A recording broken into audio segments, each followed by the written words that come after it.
Hi students, welcome to Manakkanakku channel. இன்னைக்கு grade 8ல் இருக்கிற என்சிஆர்டி சிலபஸ் தான் பார்க்க போகிறோம். அதில் சாப்டர் 3 அண்டர்ஸ்டாண்டிங் ஆஃப் குவாட்ரிலேட்டரில் ஆல்ரெடி நம்ம வந்து ஒரு ப்ராப்பர்ட்டி அப்லோட் பண்ணியிருக்கோம். இந்த ப்ராப்பர்ட்டியில் ஏதாவது உங்களுக்கு டவுட் இருக்குது அப்படின்னா நம்ம சேனலில் வீடியோ போட்டிருக்கோம், அதை பாருங்கள். இப்போ நம்ம செகண்ட் ப்ராப்பர்ட்டி தான் பார்க்க போகிறோம். பேரலோகிராமோட செகண்ட் ப்ராப்பர்ட்டி பார்க்க போகிறோம். ஆல்ரெடி ஃபஸ்ட்டு ப்ராப்பர்ட்டியில் என்ன பார்த்தோம்னா, பேரலோகிராமோட ஆப்போசிட் சைட்ஸ் வந்து ஈக்குவலாக தான் இருக்கும் அப்படின்றதுக்கான ப்ரூஃபை வந்து நம்ம சேனலில் அப்லோட் பண்ணியிருக்கோம். இப்போ நான் என்ன சொல்ல போகிறேன்னா, ஆப்போசிட் ஆங்கிள்ஸுமே ஈக்குவலாக தான் இருக்கும் அப்படின்றத நான் ப்ரூஃப் பண்ண போகிறேன்.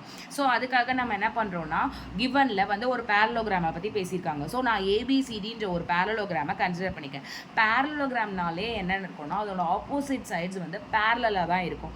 ஸோ நான் இப்போ இங்கே ஏபின்னு எடுத்துக்கிறேன்னா, அந்த சிடி வந்து பேரலாக இருக்கும். இது இப்படி மூவ் ஆச்சுன்னா இதுவும் இப்படி தான் மூவ் ஆகும். சப்போஸ் இது சைடில் மூவ் ஆச்சுன்னா அதே சைடில் தான் அடுத்ததும் மூவ் ஆகணும். அப்படி இருந்தால் தான் வந்து அது பேரலோகிராம்ஸ். ஓகேவா? அதை பேரலல்னு சொல்லுவாங்க.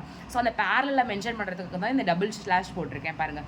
AB is a parallel to CD and also AD is a parallel to பிசின்னு எழுதியாச்சு. இப்போ நம்ம இதில் இந்த தியரமில் நம்ம என்ன ப்ரூவ் பண்ணோம்னா, opposite angles of a parallelograms ஈக்குவல்னு ப்ரூவ் பண்ணோம். அப்போது ஆப்போசிட் யார்? ஏக்கு ஆப்போசிட் சி. அப்போ இவங்க ரெண்டு பேரோட ஆங்கிள் ஈக்குவல்னு சொல்லணும். ஆங்கிள்னால் இந்த சைன் யூஸ் பண்ணணும். ஓகேவா? அதே போல் பியும் டியும் ஈக்குவல்னு சொல்லி ப்ரூவ் பண்ணோம். ஆங்கிள் பியும் ஆங்கிள் டியும் ஈக்குவல்னு. வெறும் பிடின்னு எழுதுனீங்கன்னா தப்பாயிடும். இங்கே என்ன மென்ஷன் பண்ணுறாங்கன்னா ஆங்கிள்ஸ்ன்றது சொல்கிறாங்க. ஸோ ஆங்கிள்ஸ்னால் ஆங்கிளோட சிம்பிள் கண்டிப்பாக நம்ம யூஸ் பண்ணோம். ஓகேவா? ஸோ இந்த தியரத்துக்கும் நம்ம வந்து முன்னாடி ப்ராப்பர்ட்டியில் எப்படி பார்த்தோமோ அதே மாதிரி நம்ம வந்து ஒரு ஜாயின் பண்ண போகிறோம். ஏசின்ற பாயிண்ட்டை வந்து நம்ம ஜாயின் பண்ணி ஒரு டயக்னல் ட்ரா பண்ணிக்கிறோம். டயக்னல் ட்ரா பண்ணாலே ஆப்வியஸாக வந்து இந்த ஒன்றா இருக்கிற ஆங்கிள் வந்து ரெண்டாக ஸ்ப்ளிட் அப் ஆகுது. 1 and I am writing this angle as a 2. So அது உங்களோட விஷ் தான். நீங்கள் என்ன வேணால் 2ஆக எடுத்துக்கலாம். நீங்கள் வந்து இங்கே 1 2 3 4 அப்படி கூட நீங்கள் எடுத்துக்கலாம். பட் ஆன்சர் வந்து கரெக்டாக ஈக்குவலாக இருக்கணும், அவ்வளோதான். ஸோ இப்போ நான் வந்து இந்த டயக்னல் லைன் ட்ரா பண்ணதால் I am getting a 2 triangles. இந்த 2 triangles alternate interior angles are ஈக்குவல்ன்ற ப்ராப்பர்ட்டி அப்ளை பண்ண போகிறேன். ஏன் நான் அப்ளை பண்ணுறேன்னா, because here I am getting one Z shape. Z shape இருந்துச்சு அப்படின்னாலே நம்ம வந்து அதில் வந்து பேரலல் இருக்கான்னு செக் பண்ணோம். கண்டிப்பாக வந்து இந்த ஏபியும் டிசியும் பேரலாக இருக்குது. அண்ட் ஆல்சோ இந்த ஏசின்ற லைன் தான் வந்து டிரான்ஸ்வர்சலாக ரியாக்ட் ஆகிட்டு இருக்கு.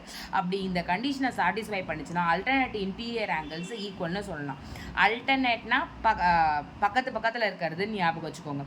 இன்டீரியர்னா உள்ளுக்குள்ளேயே நடக்கிறது இது எல்லாமே. ஓகே? ஸோ அப்போ ஆங்கிள் 1ம் ஆங்கிள் 2ம் தான் ஈக்குவல். ஸோ இந்த மாதிரி ஜட் ஷேப்பில் இருந்து இங்கேயும் இருக்கிறதும் ஈக்குவலாக இருக்கும். ஓகேவா? ஸோ நான் இப்போ ஃபஸ்ட்டு என்ன பண்ணியிருக்கேன்னா, இந்த மாதிரி ஜட்டை கன்சிடர் பண்ணியிருக்கேன். கரெக்டாக?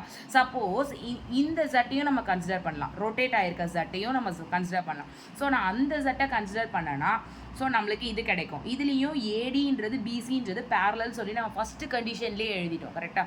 ஸோ அந்த கண்டிஷனை இது சாட்டிஸ்ஃபை பண்ணுது. அண்ட் ஆல்சோ இங்கே ஏசின்றது யாராக ரியாக்ட் ஆகிட்டு இருக்காங்கன்னா டிரான்ஸ்வர்சலாக ரியாக்ட் ஆகிட்டு இருக்காங்க. So alternate interior angles are ஈக்குவல்ன்ற கண்டிஷனை யூஸ் பண்ணி ஆங்கிள் 3யும் ஆங்கிள் 4ம் ஈக்குவல்னு சொல்லிக்கிறேன். இப்போ ஆல்ரெடி ஒரு ஆங்கிள் இன்னொரு ஆங்கிள் கிடச்சிருச்சு. இப்போ நம்மளுக்கு இன்னொரு சைடு ஏதாச்சும் கிடைக்குதான்னு பார்க்க போகிறேன்.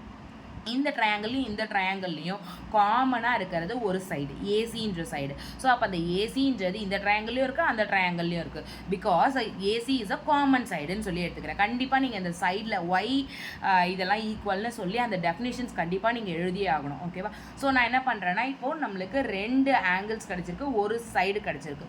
ஸோ நான் என்ன பண்ணுறேன்னா, பை எஸ்ஏஎஸ் சிமிலாரிட்டி அப்ளை பண்ணி இந்த 2 ட்ரையாங்கிளையும் நம்ம வந்து ஒரு சிமிலர் ட்ரையாங்கிள்னு சொல்லலாம். கரெக்டாக? ஸோ நான் ட்ரையாங்கிள் ஏபிசி எடுத்துக்கிறேன். இஸ் சிமிலர் டு ட்ரையாங்கிள் சிடிஏன்னு சொல்லி எடுத்தாச்சு. ஓகேவா?